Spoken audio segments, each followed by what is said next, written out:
Iran के ऐसे हमले का जवाब तो इजराइल देगा ही देगा, क्योंकि इजराइल के पीएम बेंजामिन नेतन्याहू ने कसम खाई। लेकिन ईरान को इजराइल कब जवाब देगा, कैसा जवाब देगा, यह अभी क्लियर। हो सकता है कि इजराइल का प्लान रेडी हो, सिर्फ उस प्लान पर एक्शन लेने की टाइमिंग तय की जा रही है। क्योंकि ईरान के हमले के बाद इजराइल के पीएम नेतन्याहू ने कल एक बड़ी बैठक की थी। नेतन्याहू ने रक्षा मंत्रालय के ऑफिस में इजराइल के सुरक्षा प्रमुखों के साथ बाकायदा मीटिंग की। उस मीटिंग की तस्वीर आपको दिखा रहे हैं। इसी मीटिंग के बाद नेतन्याहू ने कहा था कि ईरान ने बड़ी गलती कर दी, उसे इसकी कीमत चुकानी होगी। ऐसा माना जा रहा है कि इसी मीटिंग में इजराइल ने ईरान को निपटाने का प्लान फाइनल कर दिया और किसी भी वक्त प्लान को एग्जीक्यूट किया जा सकता है। अब उस इलाके की किस्मत इजराइल के हाथ में है कि वो ईरान पर जवाबी हमले का कौन सा तरीका चुनेगा। इसी तरीके से तय होगा कि यह युद्ध किस तरफ जाएगा, क्योंकि अप्रैल में ईरान के हमले का इजराइल ने जो जवाब दिया था, उसमें इजराइल ने ईरान के एयर स्पेस पर बगैर ईरान को टारगेट कर लिया था। लेकिन इस बार बहुत मुमकिन है कि इजराइल के लड़ाकू विमान ईरान के एयर स्पेस में घुसकर वहां हमला कर दें। बहुत लोग यह मान रहे हैं कि इजराइल ईरान के अंदर घुसकर स्ट्राइक करेगा और वहां के मिलिट्री बेस को निशाना बनाएगा, क्योंकि भले ही ईरान ने बहुत ही कैलकुलेटेड स्ट्राइक की, जिसमें उसने अपने लोगों को खुश भी कर लिया और इजराइल का कुछ नुकसान भी नहीं हुआ, लेकिन इजराइल के बारे में कुछ कहा नहीं जा सकता कि वो भी ईरान की तरह कोई हमला करेगा जिसमें ईरान को बहुत बड़ा नुकसान ना हो। इजराइल सिर्फ मैसेज नहीं देना चाहेगा, बल्कि अपनी ताकत भी दिखाना चाहेगा, क्योंकि पहली बार ऐसा हो रहा है कि ईरान इजराइल आमने सामने लड़ रहे हैं।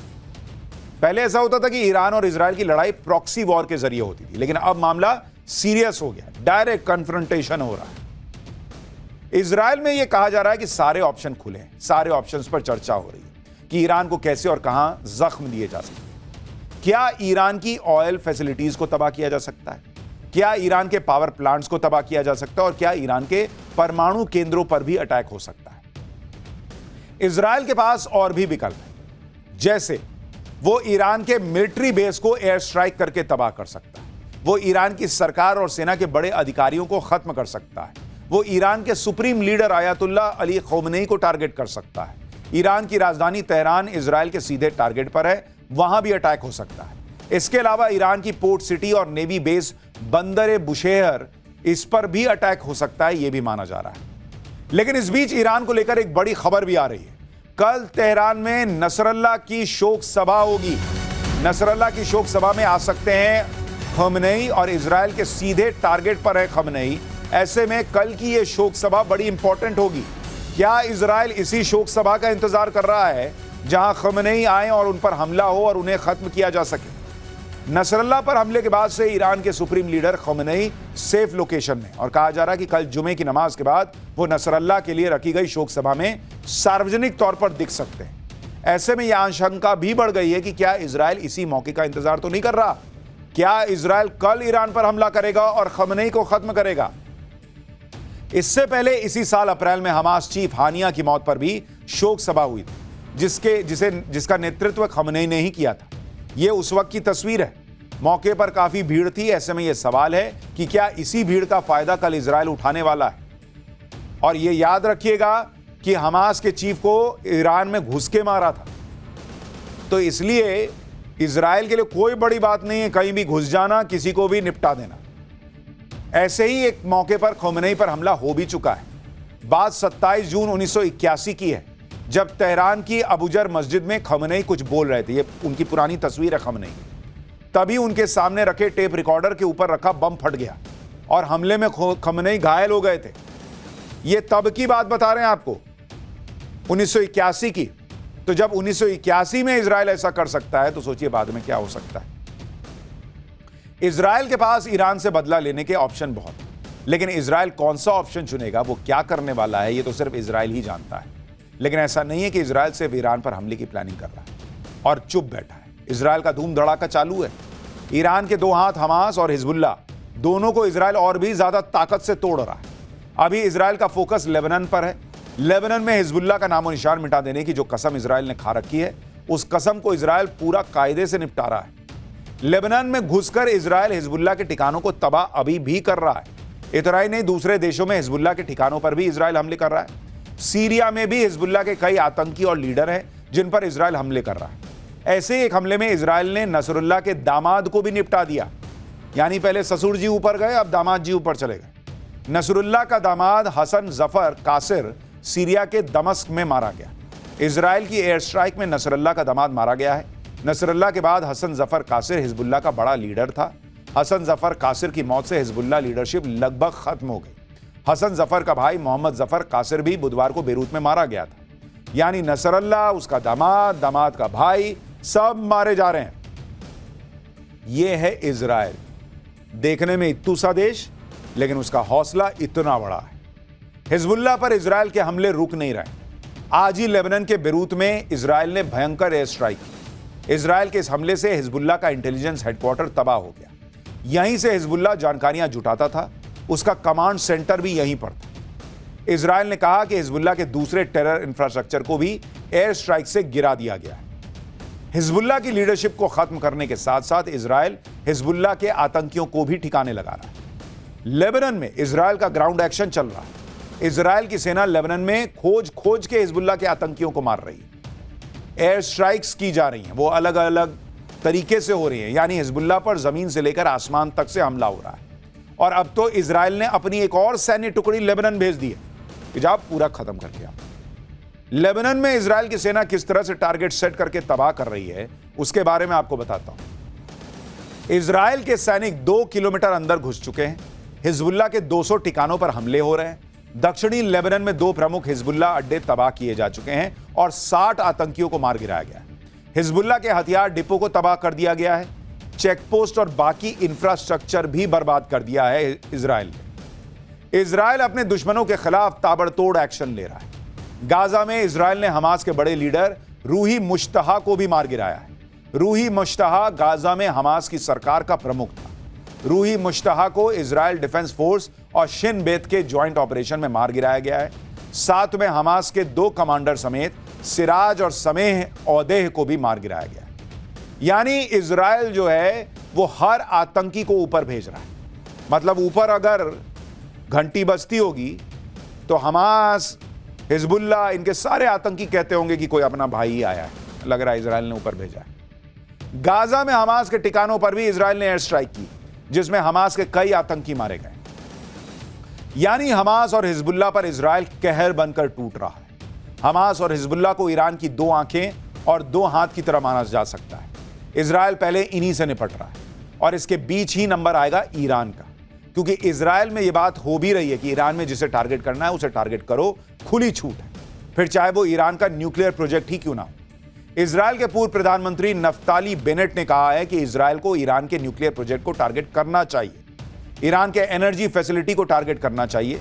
नफ्ताली का कहना है कि पिछले 50 साल में इजराइल के पास यह सबसे अच्छा मौका है मिडिल ईस्ट का नक्शा ही बदल देने का। नफ्ताली कह रहे हैं कि ईरान आतंक के ऑक्टोपस का सिर है।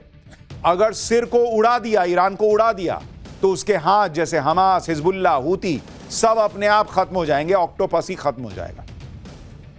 सोचिए इजराइल उस समय इतने हौसले के साथ लड़ रहा है, इतनी हिम्मत दिखा रहा है, जिस समय इजराइल के खिलाफ 1-2 नहीं 4 मोर्चे पर उसके दुश्मनों ने इजराइल को घेर रखा है। इजराइल 1 नहीं 4 मोर्चों पर लड़ रहा है भाई। आप खुद देखिए भाई, गाजा में हमास के खिलाफ इजराइल की जंग चल रही है, लेबनान में हिजबुल्लाह को ठोक रहा है, ग्राउंड एक्शन चल रहा है, यमन के हूती आतंकियों से इजराइल लड़ रहा है, और अब ईरान के साथ भी उसने जंग शुरू कर दी।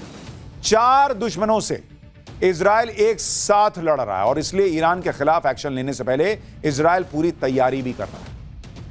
इजराइल के पास ईरान का एक ही बार में काम तमाम करने का बड़ा मौका तो है, लेकिन ईरान के परमाणु केंद्रों पर हमला करने का आइडिया अमेरिका को पसंद नहीं आया।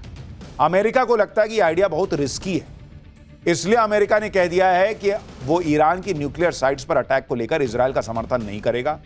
अमेरिकी राष्ट्रपति जो बाइडेन से जब सवाल किया गया कि क्या वो ईरान के परमाणु प्रोग्राम पर हमले का समर्थन करेंगे, इस पर अमेरिकी राष्ट्रपति ने साफ कहा कि नहीं, ऐसा नहीं करूंगा मैं। जो बाइडेन ने कल हुई G7 की बैठक के बाद यह बयान दिया। G7 देशों के बीच ईरान पर नए प्रतिबंध लगाने को लेकर चर्चा हुई है। जो बाइडेन ने कहा है कि वो इजराइल के साथ इस बात पर चर्चा करेंगे कि वो क्या करने वाला है। जो बाइडेन का कहना था कि वो जल्दी ही नेतन्याहू से बात करेंगे। अमेरिका क्यों कह रहा है कि ईरान के परमाणु केंद्रों पर हमला करना अच्छा आइडिया नहीं, इसके बारे में आगे बताऊंगा। पहले आपको ईरान के न्यूक्लियर ठिकानों के बारे में बताता हूं कि ईरान ने कहां-कहां न्यूक्लियर ठिकाने बना रखे हैं। ईरान ने 6 अलग अलग लोकेशन पर परमाणु केंद्र बनाए। एक तो तेहरान में, फोर्डोव में, अरक, नतांज, इस्फहान और बुशेर। ये 6 इलाके हैं जहां पर 6 परमाणु केंद्रों के जरिए ईरान अपने परमाणु बम के सपने को पूरा करने की कोशिश कर रहा है, ऐसा माना जाता है। यही आरोप अमेरिका और इजराइल लगातार लगा रहे हैं, जबकि ईरान का कहना है कि न्यूक्लियर एनर्जी के लिए वो काम कर रहा है। लेकिन आप ये भी समझ लीजिए कि किसी भी देश की परमाणु साइट्स को अटैक करना बहुत मुश्किल काम है, और ईरान के मामले में तो यह पाताल के अंदर जाने जैसा है, क्योंकि ऐसा दावा है कि ईरान की कुछ न्यूक्लियर फैसिलिटी तो जमीन के अंदर से चल रही है। पिछले साल ही एक रिपोर्ट में यह खुलासा हुआ था कि ईरान के पहाड़ों के बीच उसकी न्यूक्लियर साइट नातांज है। इस न्यूक्लियर साइट के पास बहुत सारे टनल बनाए गए। सैटेलाइट इमेज से इसका खुलासा हुआ। रिपोर्ट के मुताबिक यह टनल 6 मीटर चौड़ी और 8 मीटर लंबी है।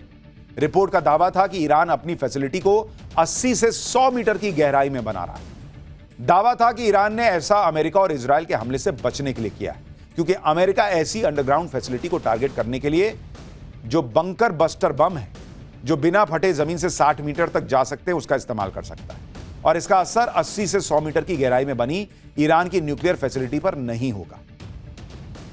G7 के सभी देश ये तो मान रहे हैं कि अपने बचाव में इजराइल के पास ईरान पर एक्शन की छूट है, लेकिन कोई भी देश G7 का ईरान के परमाणु प्रोग्राम पर हमला करने का समर्थन नहीं कर रहा।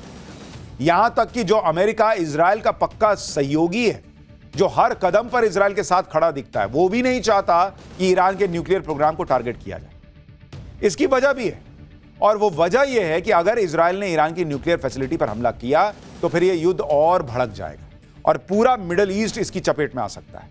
इसलिए अमेरिका कह रहा है कि इजराइल को कि हमले का जवाब तो दो, उसका अधिकार है तुम्हारे पास, लेकिन जवाब देना भी चाहिए, और ऐसा हो कि थोड़ा सीमित कंट्रोल मामले में जवाब दो।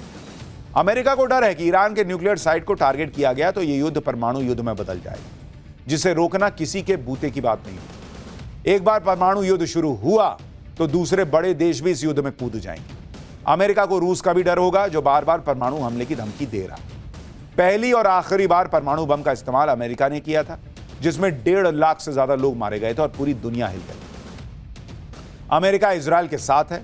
अगर इजराइल के हमले की वजह से परमाणु युद्ध छिड़ा तो अमेरिका पर भी ब्लेम आएगा। इसलिए अमेरिका इजराइल को उस रास्ते पर नहीं जाने देना चाहता जहां से लौटने का कोई रास्ता ही ना बचे।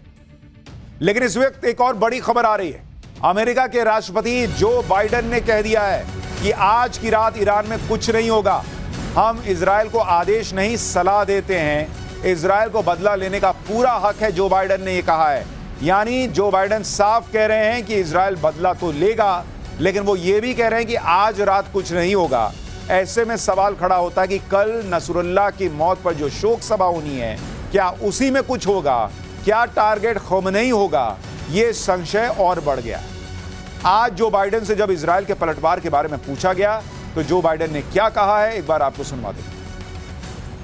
First of all, we don't allow Israel, we advise Israel, and there's nothing going to happen today. We'll talk about that later. अगर इजराइल ने अमेरिका की नहीं सुनी और ईरान की न्यूक्लियर फैसिलिटी को टारगेट किया तो ईरान भी चुप नहीं बैठेगा। वो भी परमाणु बम से हमले कर सकता है। ईरान के पास परमाणु बम है या नहीं, इसे लेकर दुनिया पहले से ही डरी हुई है। ईरान का न्यूक्लियर प्रोग्राम विवादों में घिरा रहा है। दरअसल साल 2015 में ग्लोबल सुपर पावर्स के सामने ईरान ने यह समझौता किया था कि वो न्यूक्लियर बम नहीं बनाएगा और यूरेनियम का इस्तेमाल सिर्फ ऊर्जा उत्पादन के लिए करेगा। लगभग 20 साल पहले ईरान के सुप्रीम लीडर ख़ोमेनी ने फतवा जारी करके यह ऐलान किया था कि न्यूक्लियर बम बनाना गैर इस्लामिक है। लेकिन ईरान समय समय पर यह धमकी देता रहा कि अगर इजराइल और अमेरिका ने ईरान के साथ कुछ भी गलत किया तो वो न्यूक्लियर बम जरूर बनाएगा। इसी साल मई में ख़ोमेनी के सलाहकार ने ऐलान किया था कि अगर इजराइल ने ईरान की न्यूक्लियर फैसिलिटी पर हमला किया तो ईरान न्यूक्लियर बम बनाने पर मजबूर हो जाएगा। इस वक्त ईरान के पास 164 किलो यूरेनियम मौजूद है। इसमें से ज्यादातर यूरेनियम 60% प्योरिटी वाला है, लेकिन परमाणु बम बनाने के लिए 90% से ज्यादा प्योरिटी वाला यूरेनियम लगता है। ईरान की 2 ऐसी न्यूक्लियर फैसिलिटी हैं जहां पर करीब 90% की शुद्धता यानी प्योरिटी वाला यूरेनियम है। पिछले 10 साल में ईरान ने अपनी न्यूक्लियर क्षमता को 10 गुना बढ़ा लिया है और एक्सपर्ट्स के मुताबिक ईरान के पास इतनी क्षमता है कि वो चाहे तो हफ्ते भर में 2 परमाणु बम तो बना ही सकता है। सुनने में 2 परमाणु बम लग रहे हैं, लेकिन 2 परमाणु बम भी दुनिया तबाह करने के लिए काफी है, दुनिया में तबाही लाने के लिए काफी है। देखिए, ईरान घबराया तो हुआ है कि इजराइल कुछ ना कुछ तो करेगा, इसलिए आप देखिए कि बार बार ईरान कह रहा है कि अगर इजराइल ने कुछ किया तो फिर अंजाम बुरा होगा। ईरान की तरफ से एक वीडियो भी जारी किया गया जिसमें ईरान के मिसाइल भंडार को दिखाया गया। ईरान का मिसाइल भंडार जमीन से 500 मीटर नीचे बना हुआ है।